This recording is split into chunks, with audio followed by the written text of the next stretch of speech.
Hi, my name is Steve Newman. I'm a faculty member in the Department of English at Temple University.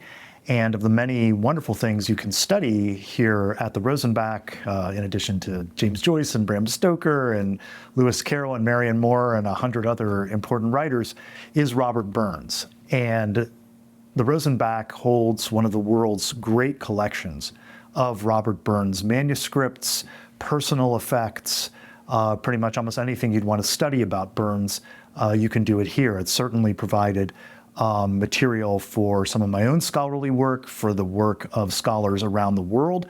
There is, for example, a new edition of Burns that the Oxford University Press has been publishing now for some years. People come to Philadelphia to see what's here. They have to. They have to do that. So Christine McHugh, for example, who just published one of Burns's songbooks. I had the great good fortune of being able to host her because she needed to come to Philadelphia to the Rosenbach to see some of these materials.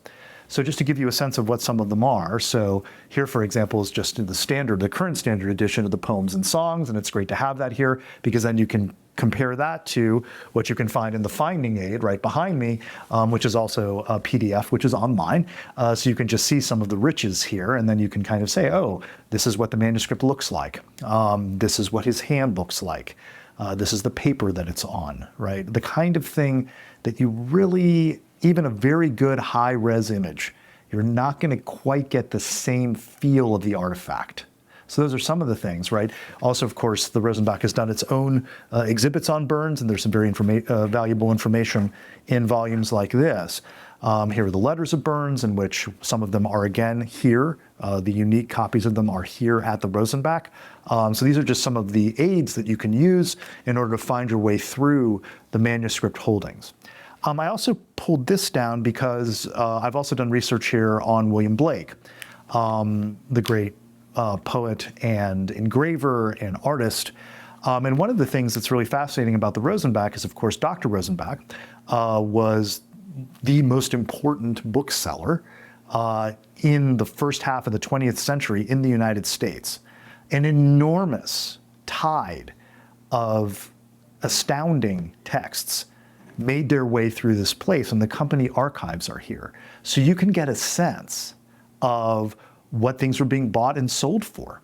If you're interested in the history of books and the history of bibliophiles, as I am, and as I imagine many of you are because you love books, you are therefore yourself, of course, a bibliophile, you get an insight into what the world was like at that time and place among people who were really interested and had the resources to purchase things like this. So when I was looking into this, I was just blown away by the amount of William Blake's work. Again, much of it, he did the engraving himself along with his wife.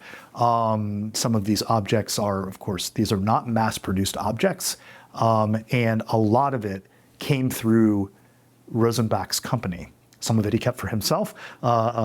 His brother was always urging him to sell more of it, but he refused in many cases. And so it's not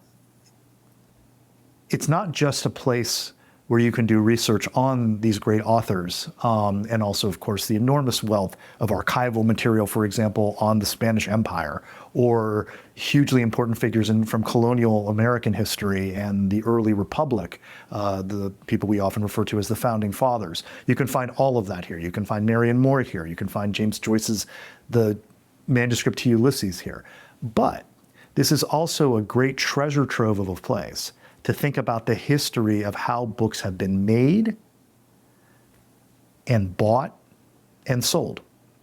And you can't find that everywhere. And many of these things you can find only here. And that's why this place is so wonderful for researchers. And one final thing on this. This is a welcoming place. I've had students come here.